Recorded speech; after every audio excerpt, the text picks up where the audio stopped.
Go and sit down, Alex. Will you be able to fit us both on there? That's what I'm thinking. Right. What's your name? Jack. Jack. Okay. Just so then. That light, if I do that light going off. Just this one? Yeah. Well, all of them. See if... I'll do it and you can turn it from the Yeah. That place so it's not underneath over the table, isn't it? I think we might have Probably until we moved it. Oh, did you? So I've never been in front of this place, but you know, we started all this out. Good you, mate. Cheers for letting me do Is that how you feel like that? Yeah, if you can just turn the lights up, hang on. Yeah. Well, yeah. It's not mine.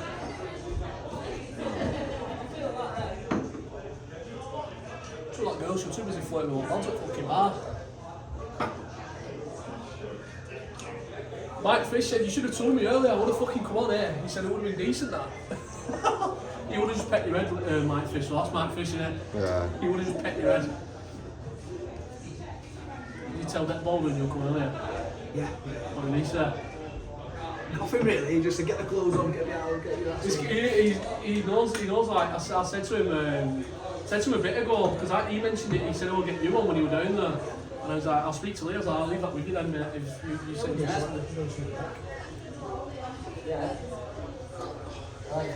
That's why I'm just trying to cut out that corner a little bit, but you're still going to have people coming in and out. Shuffle it down, right? Just get this money offside, isn't it? Yeah, of course, yeah. It was, I'm going to say, you're still on table when you come in though, don't worry, we'll save it for you. Right, I'm assuming that.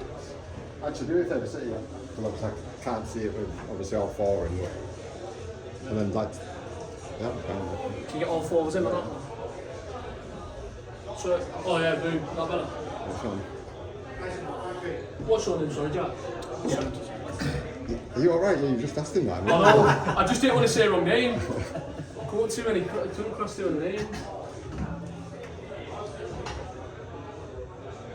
You call it this, you call it. You've done it on that? You don't know you. Done one this morning. Did you? Yeah, done a couple. Come on this one. Went on don't want to shout it out there, but what's it called? It's not under the costume, so you've got that I had trials once with Jordan Hugh. Alright. Got like all these ex-pros and that, and then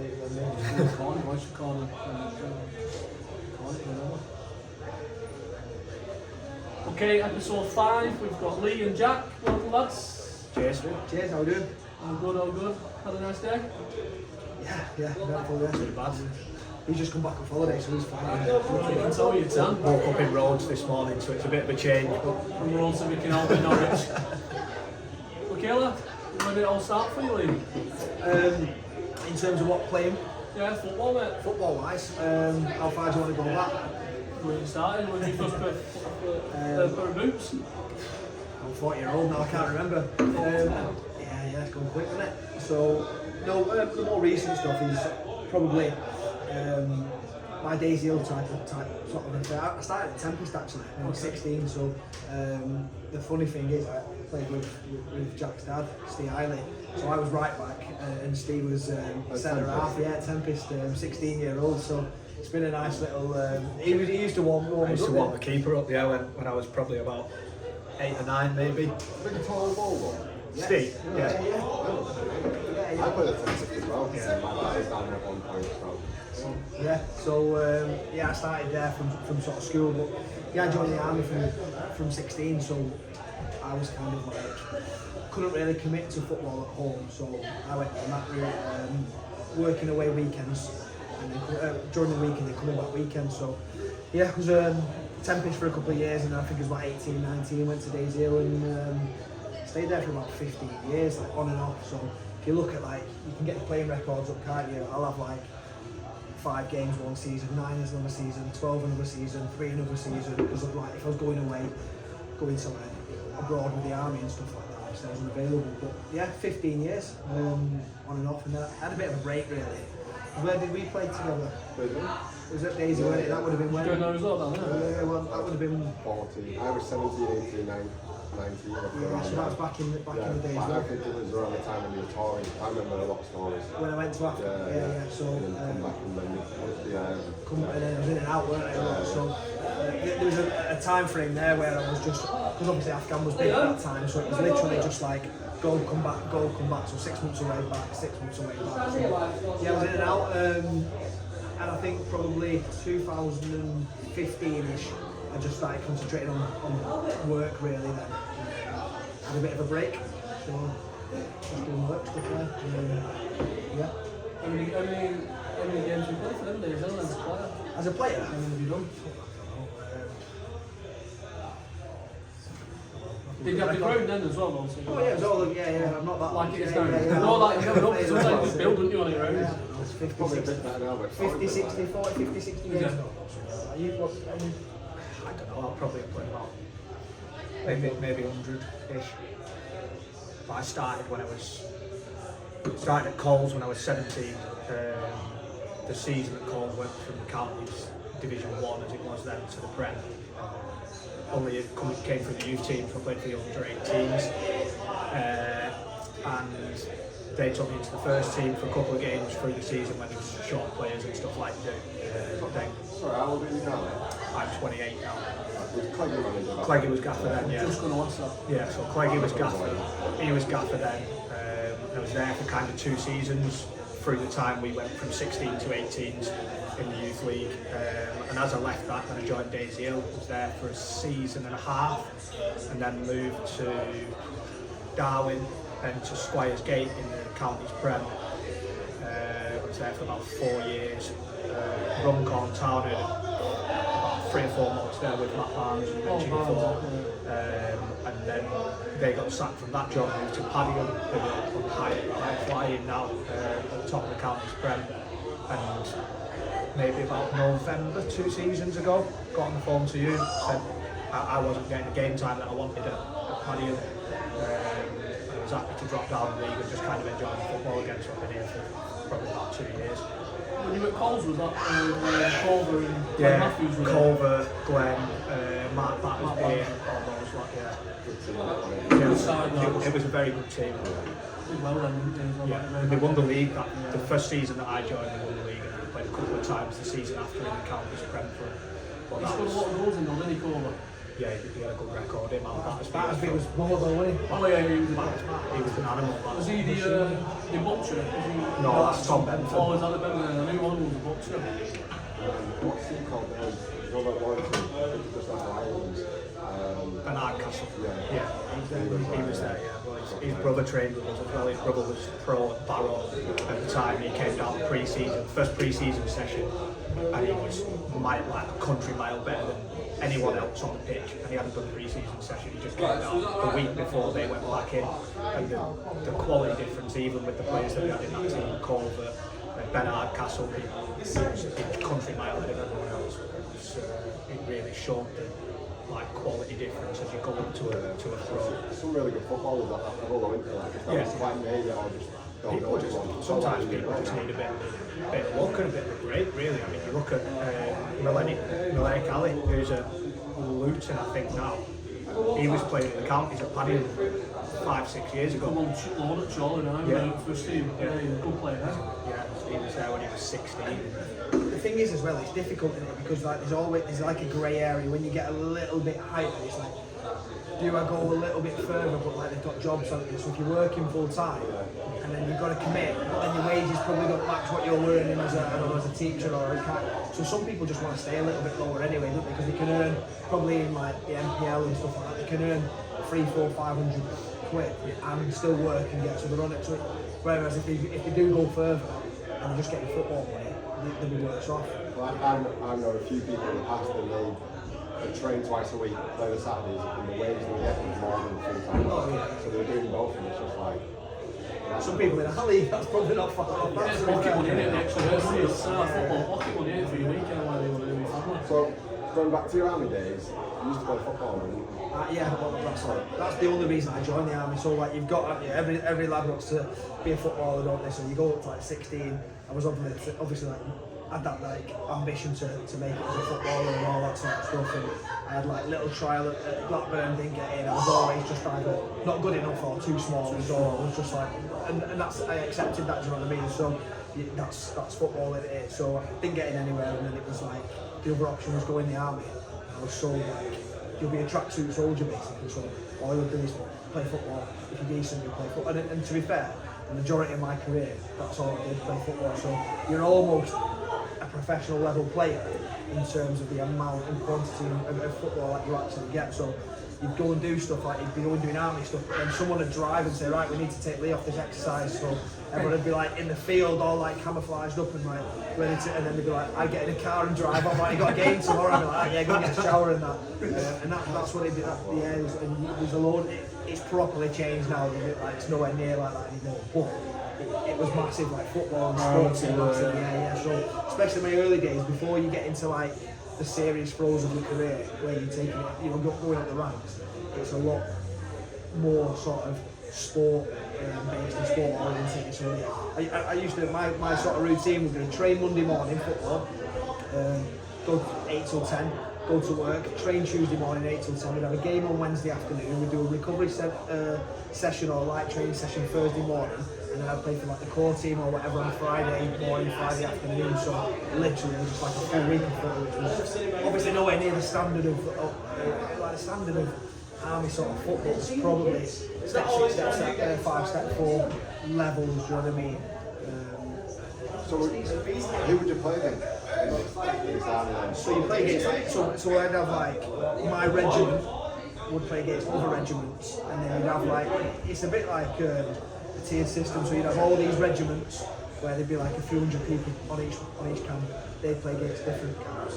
Then you'd have like the infantry, which would have, say they had 10 of these camps, the best of them would play against the best of the signals, the best of the Royal Engineers, so each one would have like a few thousand to pick from, so then I'd be in that group. Then if you was good enough, then you'd have the best of the infantry, the Royal Engineers, the signals, so like that'd be like thousands, and they'd play for that. Then you'd have the best of the army, the navy and the RAF, and they'd play against other countries. So it's like goes up. Obviously I only got to sort of like my sort of regiment, then my corps, and then I got to army number 23s. But I never got to the army senior team, but then I got to the army vets team and I got a bit older because I was still fit, so I got my way back in there. So but yeah, it's good because it's like it's done properly. You get all your kit, you get tracksuits, you get loads of time off. You pay the salary, so you sound. What the grows like? Were they just like normal? No, you just play on camps, but it's well maintained, so they're good surfaces, but there's no like stands or anything. Well, there's a few because you have like the army have got like running tracks and stands, so you've got like a pitch running, a bit like league down there, so you have pitch, running tracks, and then sort of certain stands. It's like marquee grounds that you play at. Are those matches open to the public, or is it locked? Are they locked down? No, a lot of them would be locked into camps, and then some of them were, because we play sometimes, if we play other army sort of, or into services, we like hire like, use Aldershot Town and grounds like that, so it's like, there's a lot, the army's got a lot of pulls. Do you ever win anything in that then, your regiment? Yeah, I won quite a bit to be fair. I had another lad who played in our regiment with ginger hair as well, and we was like known as skulls and butt, and we used to like argue like who was who, and you know what I was going to ask whether obviously your skulls are to me, that's what people these days Lee and yeah, so everybody used to know me as skulls. Where skulls had come from, was it the looks or it's the looks, not the ability. Everyone used to call me skulls, Skulls on like looks, but like butt on playing style definitely. Like I said this morning, I've not lost the 50-50 since 1986. So football was different back then, you get away with it. Yeah, you struggle with butts every week, didn't you? Yeah, you know what I mean. That was me. I was just a ball winner, weren't I? So yeah, well, loads of cups, loads of competitions for the army and stuff, and yeah, kind of taken it from there. So it's good. Are you still involved with the army now? No, left now. Just left like the last month. Oh, so right. I've just done sort of 23, 24 years nearly. Did you just sign off? Fully done, yeah, fully pensioned off. So good. Very good. Yeah. good little career, isn't it? It is good. Your pension's good, you can retire. I get a pension straight away. Well, I don't now, but I get a pension straight away. So you've nice to say done that. service, haven't you? Yeah, but they've changed it now. If you join the army now, you don't get your pension straight away. Because I joined back in. Yeah. So I get it straight away, which is pretty good.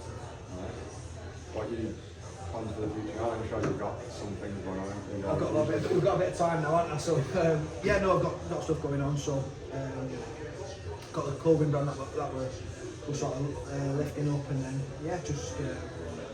What do you know? I'm taking a bit of time to just sort of chill. It takes a lot of time, you know, being away and travelling and stuff. So two little girls at home.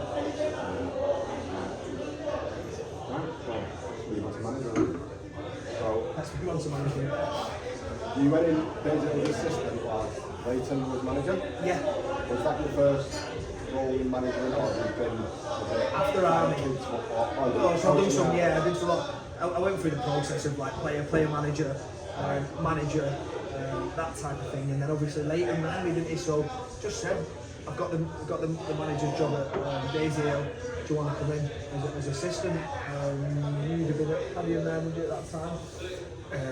What would that have been, 22? 21, 22 maybe, yeah? No, Squires game. Oh, you did Squires.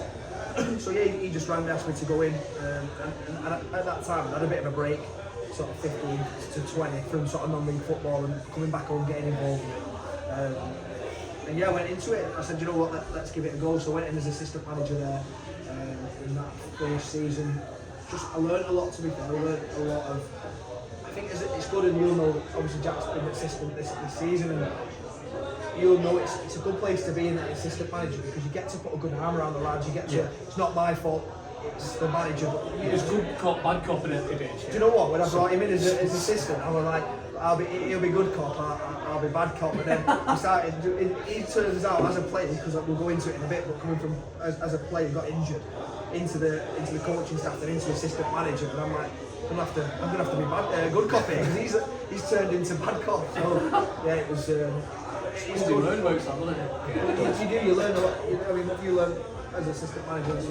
I mean, it's difficult because obviously, especially at Daisy, a lot of my mates play there from outside of football, and players who I've played with at previous clubs in the past. So the team that we ended up building, we've got Nathan Bartram, Chris Webster we had down, Jacob Ridings, Jake O'Brien, and you can go all the way through the team. And a lot of the players I've played with previously or we kind of brought in and picked up and thought, yeah, they fit exactly what we're trying to do. So we kind of ended up building a team of people who I was quite close with inside and outside of football, so it was very difficult for me to separate myself from kind of that friendship side of things to being their manager to start with. It was quite a difficult transition.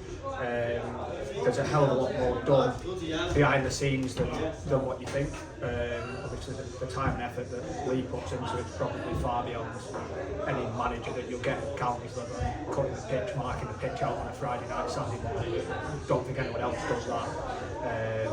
Just to get the game on. There's everything. There's absolutely everything. You don't realise as a player normally. It's like you turn up at 1:30, 1:45, you play your game, have a shower, have a quick pint after the game, and then you go home and that's it.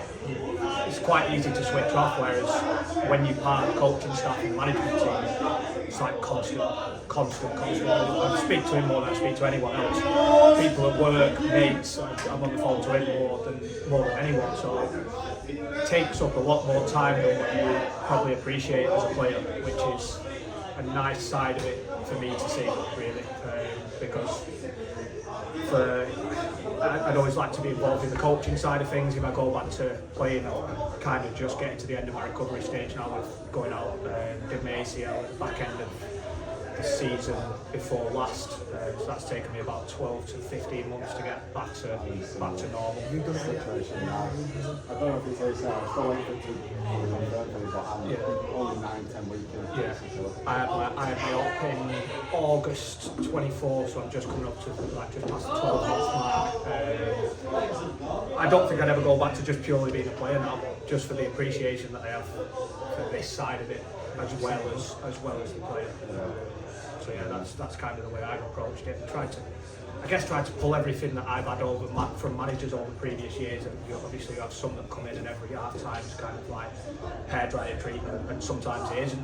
You've got other managers who come in and be really tactical about things. I think you can pick different parts out of managers that you've had in the past and build kind of the person that I'd want to be in a dressing room. So that's kind of how I approached it. So as the lads you brought in, like what you built around the club and who you mates in football kind of thing. So on a weekend, say you've had a game, if you went out with your mates afterwards, do you just switch off from football regarding with them, or do you carry on with your life as your mates? Does that make sense to you? Yeah, it's difficult because obviously if I wasn't the manager, you would go out after the game and you'd probably talk about the match. And sometimes I don't really want to do that because it's dragging things on. I know we'll wake up on Sunday morning and be like, right, what can we do this week? Where do we need to improve? Who have we got next Saturday? Who have we got in the week? What are the plans for training?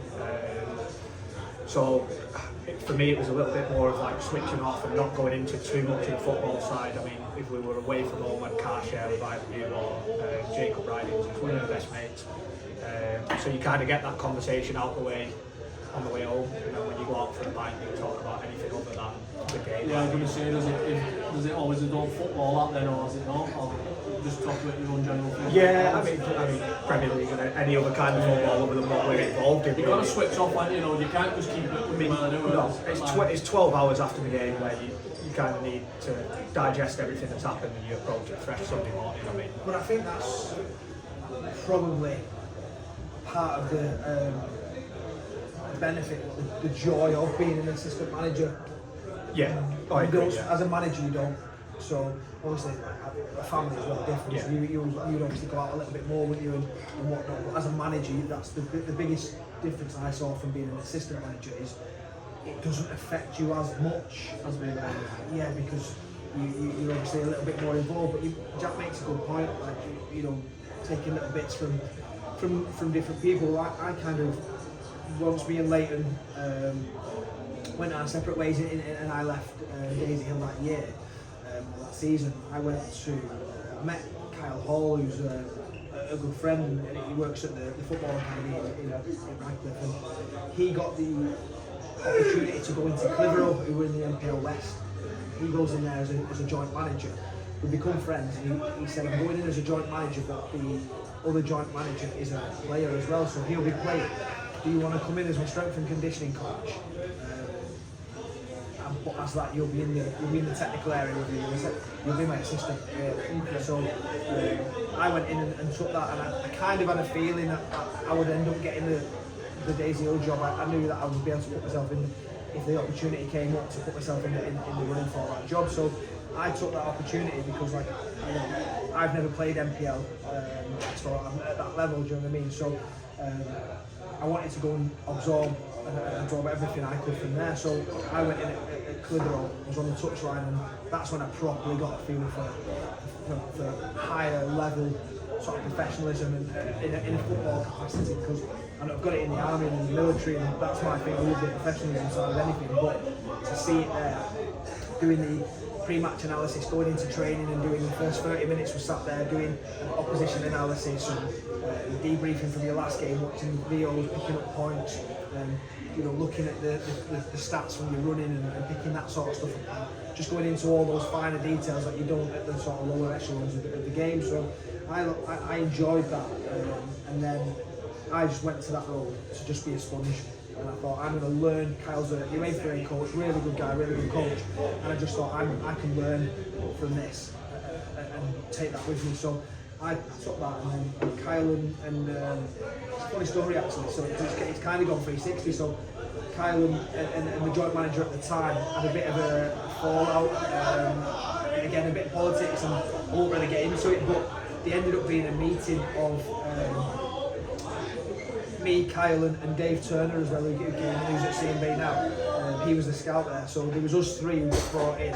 We kind of did our sort of thing there in this meeting. We were sat on one side, and the original management, the other management were all, and it was an obvious divide, which was a bit mental. So anyway, they wanted it to be run a certain way, the manager dictated, and then Kyle kind of delivered it. And Kyle didn't agree with what was how it was supposed to be running going forward, and left. You know, it's always common knowledge, so I don't mind talking about it. So in that meeting, he said, you know, that's me.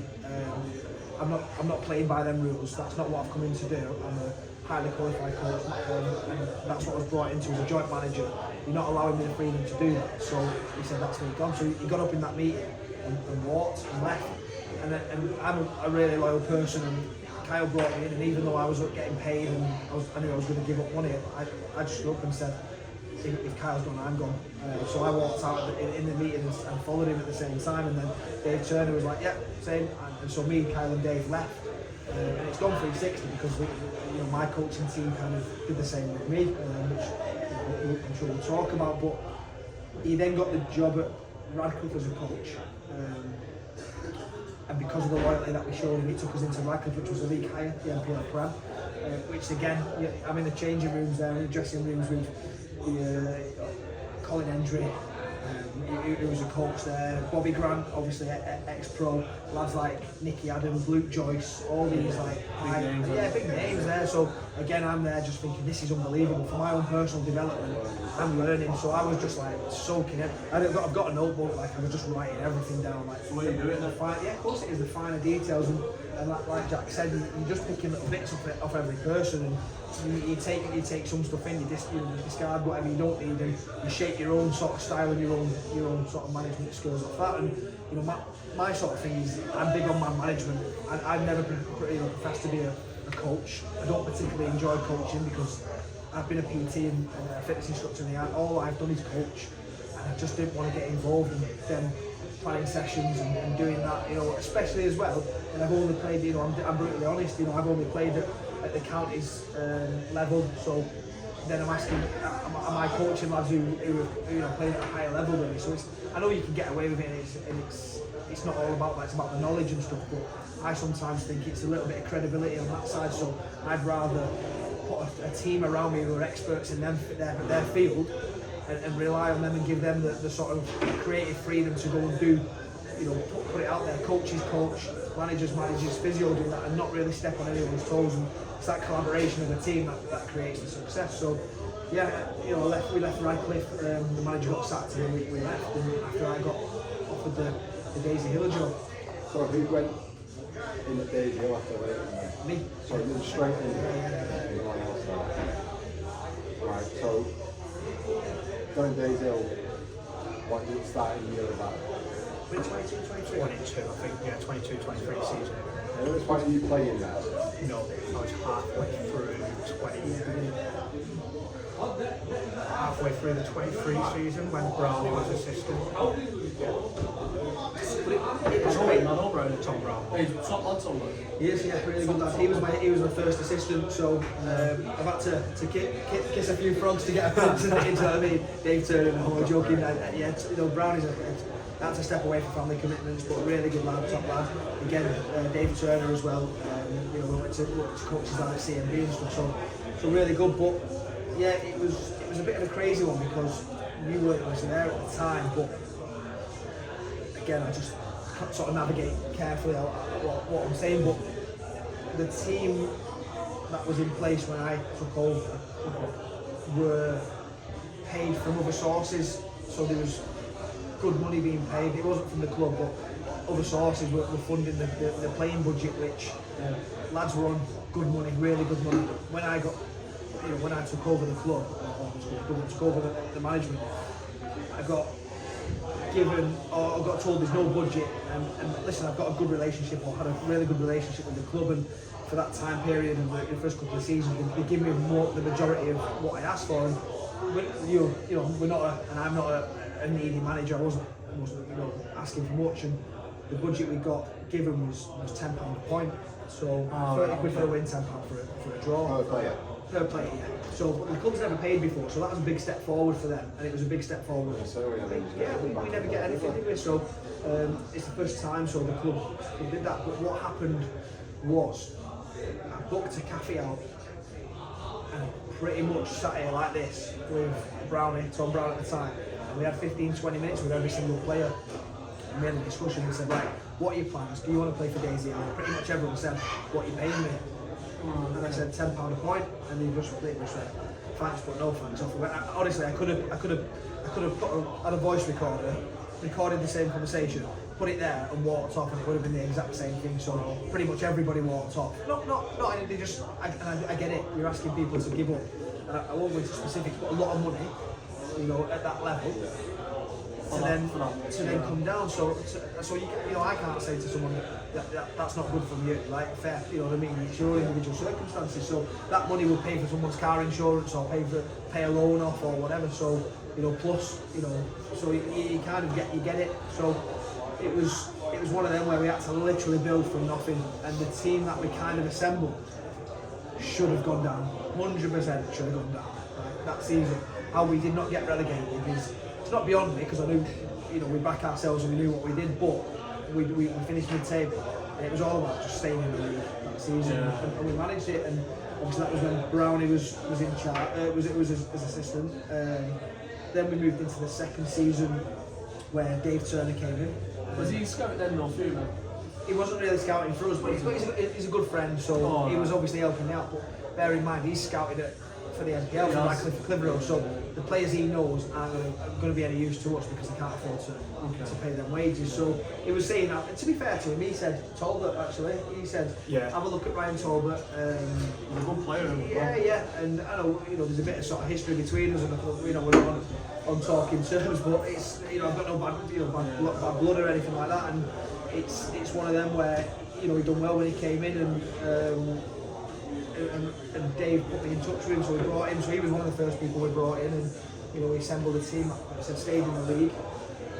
He wasn't scouting for us, but he then, after that second season, he fancied it and said Tom was stepping away, Brownie, for personal reasons, just wanted to concentrate on his Blackburn stuff and family stuff. So he went away, and Dave came in, and we were a good team together. You know, we were very sort of pragmatic sort of approach to things, Dave, and he was really good. And we brought you in at that point as a coach, didn't we? Yeah, well, I was in it. As a player when Brownie was there. So that was that season. It was December of the season. We did it Tempest at the end of the season, of that season. So we played Tempest in the Hospital Cup. We got into 2 semi-finals that season, the first season. So we finished sort of mid-table-ish, got into 2 semi-finals, which for a team that honestly, like, and this is no disrespect to the lads that played that season, it wasn't good enough to stay in that league. And that's not a disrespect to the players, that's a testament to the players that they were playing for us, they dug in and they've done really well. So and my biggest thing and my sort of, I don't like the word philosophy, but like, I'm all about man management and I like to put high performing teams together. I like to put with the coaching staff and the people around me, and give lads and people the opportunity to thrive in their sort of roles. And the same with the teams, and it's all about, a lot of this level is about man management and understanding situations. I heard a podcast the other day with Brent Peters, who's Bay-Cup manager in our league, and he was saying in that podcast that lads go on holidays, he's fuming with it if lads go on holiday in the season and this, that and the other, and they won't play for him again if they go on holiday. But I have a sort of different approach to it, whereas if I'm, you know, family comes first, work comes first, and there's priorities that, if I'm saying you've got 30 quid if we win a game, then how can I say to you, miss that family sort of holiday or family thing or whatever. And I think, you know, it's important to build relationships, and that's why, you know, I was questioned, but is that a good method? You know, you're being a bit soft, but then if a team comes in and says, I'll give you an extra tenner, come and play for me, I've built a good relationship, and then, you know, people are like, well, I've got a bit of leeway with Lee. He's strict enough to know that we're not taking the mick with it, and it's that man management and personal sort of level where they won't go away for an extra tenner, and that's big at this league. People will do that. Of course it is. It's happened a couple of times. You're going to get it, won't you? Of course you are. In the last 12 months, we've had teams from higher leagues come in for players who won't name names or numbers, but for a little bit more money than what we could afford to pay them. And the players have all said thanks but no thanks, because we're happy where we are, we get looked after, and that's what you want. That's what you want out of the squad. That's the best way to be. And I think, you know, we over the time, and obviously go back to what we're saying, but over the time I think we've built really good relationships with the players, and if you look at sort of, I've seen the Twitter, but like for Jack and myself, the amount of like well wishes and good messages that we've received from players is like it shows, you know, that we are player centred as well. Do you know what I mean? Obviously, you've got to become focused and orientated towards the goals and the objectives that you want to achieve. But you can only do that with the group being happy. If the group aren't happy, you've got a dysfunctional team. So I was really big on that, and lads knew that they could do so much, but they wouldn't, out of respect, take the mick with it, and that was big, you know, big for us. And I think it's a really strange level of football, step 6, because you're not giving us or some teams do pay big, but some teams and the majority of teams, the budget's not that big, so you're asking people, and especially I put a lot of demands. Like I've been messaging him at 11, 12, 1 in the morning, like, you know what I mean, all sorts of like the demands I put on the staff, the demands we put on the players. You're asking them to operate at a professional level, but at an amateur, with an amateur pay, an amateur salary. So it's really like difficult to get that balance. They've got to really buy into either you as a person or the sort of, you know, the environment and what you're trying to create. It's a really odd sort of level of football to be able to operate if you've not got a big budget. Yeah, change massive to when you're playing that day. It's a bit like the way it's concert, it's Saturday, you know, all the time in it, so it's fine. We were training twice a week and playing on a Saturday every week, and It's commitment, there's a lot of time to give up. I mean, if you look over a week, you're giving, what, including your travel to training, some lads are giving up 10, 12 hours a week. Especially ones with families as well, or like with kids, and it is hard work, but it's the commitment you put in, though, isn't it? Whereas if it's if people are getting £300-400 a week, it's fully transactional. Like, you will be there. No brainer. But it's difficult to kind of, like I said, demand that, and that's where you've got to find that balance. So if you can't give them the money, you've got to give them the flexibility to say, well, this is the circumstances, you will be there, and they've got to want to then buy into it, and you can only do that by creating an environment where they want to do that. Because if you're an idiot with the players and you are, you know, conducting yourself in a way where it's not a great environment, then why would they want to be there? Do you know what I mean? So, and that's pretty much what we've done. I think it's right now football's changed. Like, I've done it myself. But going back to being younger, I would have played for Days Hill because they were the best team in the whole area. That was it. I don't have to travel now. I went to played at the 10th place in Days Hill, the best one, but obviously higher up. I wanted to play for them. And then now it's like saves money now. Everyone's worried. There's three things I've always said people, or a friend of mine give me this, you know, I have a few people and mentors and people that I lean on and stuff like that, so who I respect. And someone once said to me, there's three things that lads will play for: money, facilities, or equipment. So if you can say either they're on big money, they're on big dough, they'll come in. Yeah. If you look at Skem, you know, in step 7 now, playing at Marines ground, like, so you're like, right, well, that's a big seller.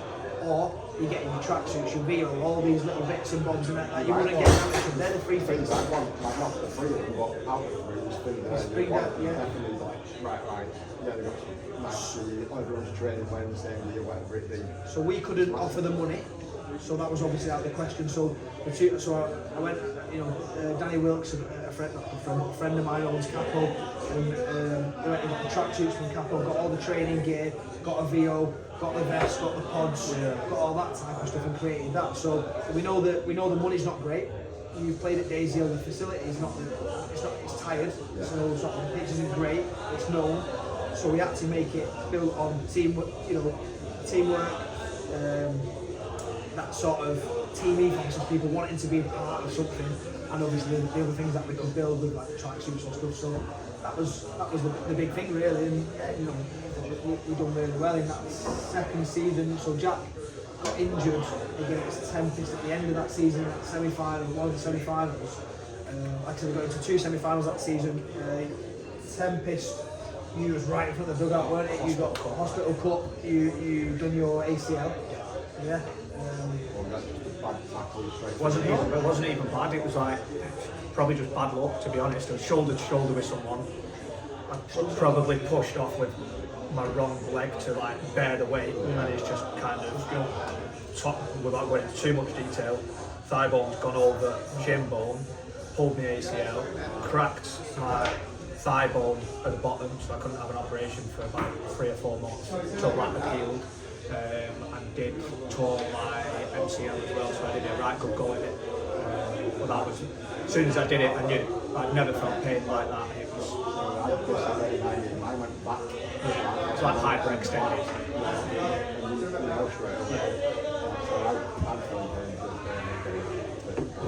Well, and that's where I kind of I reached out to you then, didn't I? Obviously, you know, so you've got to recognise when people are good people, and you know you want to surround yourself with good people. And at that point, it was either Jack just like peters out to you know, because he's recovery, you don't really hear or see from it. And I'm not that type of person. I'm like, he's hurt himself, he's going to be out for a long time. Do we just not hang him out to dry, but let him sort himself out, forget about him, which probably some people would do that. But I said, right, what can we do with Jack? He's obviously he can't play, he's not going to kick the ball, but let's keep him in and around it. It'll be good for his mental health, it'll be good to still be in that environment, his friends are in there. So that was when I said, just come on to the coaching sort of staff, and you know, I know you know, just being in and around it will be good for you. So you know, I've done the same thing at Horwich. Horwich and I did the same thing, like whilst you're injured, You're involved with it, isn't it? Yeah. So I'm still there every week at training and stuff like that. it's massive, that'll be good for you. It does help, because I think for me, if I'd have gone this long without being involved in football, like I'm a big Bolton fan, I know a couple of lads that work there, and every time we had a Saturday off, I'd go and get tickets off them, and we'd travel here, there and everywhere to go watch them. I think me and Jacob spent a couple of weeks down south in Exeter, Plymouth, after the Papa John's final. We had 2 weeks off. He's a teacher, so it was like Easter holidays, and we just went round everywhere watching Bolton. It's great, isn't it? And it was brilliant, but that's all I'd have done for a full season, and I worry that if I hadn't stayed involved in like a bit of a routine of football, I probably wouldn't have got back into it after 12 to 15 months. It's really tough when you stay out of touch with it. Are you trying to get back playing? Yeah, well, I've started a little bit, did a bit of training over pre-season, played a couple of minutes in the pre-season games and won one of the charity cups, and then we had a friendly against Winton United, where we both started in second. I've seen that actually. And after about, I watched it, I don't work referee, would he? after about 20 minutes, I kind of turned and popped something in my knee. It's not bad, it's nowhere near what I did last time, but I've got a couple of tests on that in the middle of September now, so 2 or 3 weeks.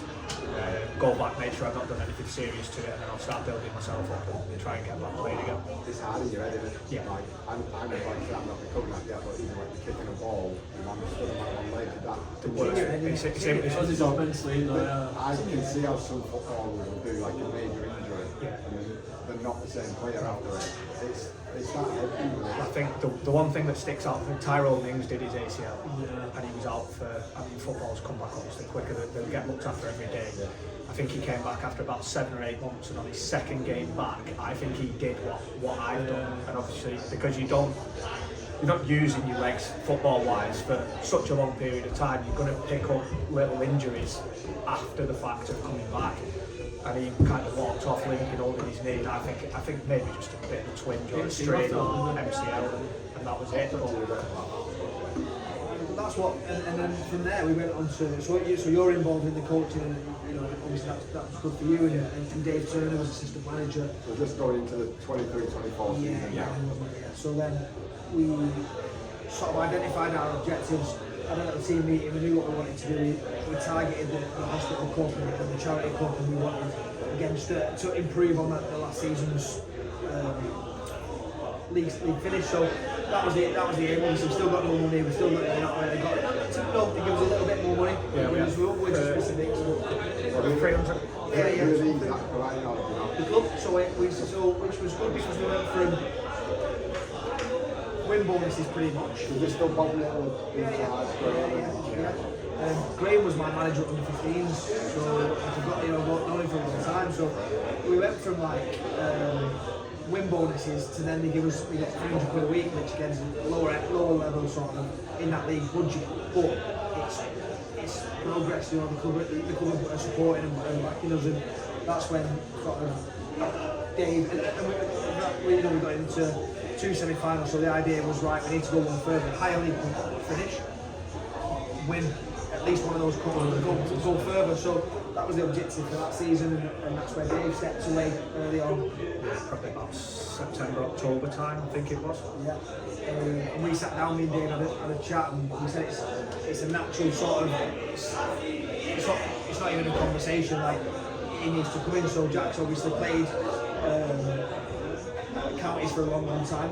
He's played in the Prem a lot longer than Division 1, a lot more and a lot longer than I have. So his knowledge of these leagues is massive, and that's what's evident because we've lent on you for a lot of the players and that's what we've come in. So we sat down, me and Dave, and said, yeah, it's unbelievable. So we brought you in from there, and that was it. That season we finished 11th, which was progress from the league season.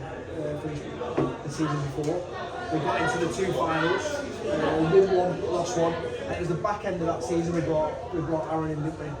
Yeah, I think was it about March time maybe, February, March time when Aaron came in. But I think going back to even the start of the season where Dave left, the club was moving not just with the wages, but we had a VO camera, we had player data pods. So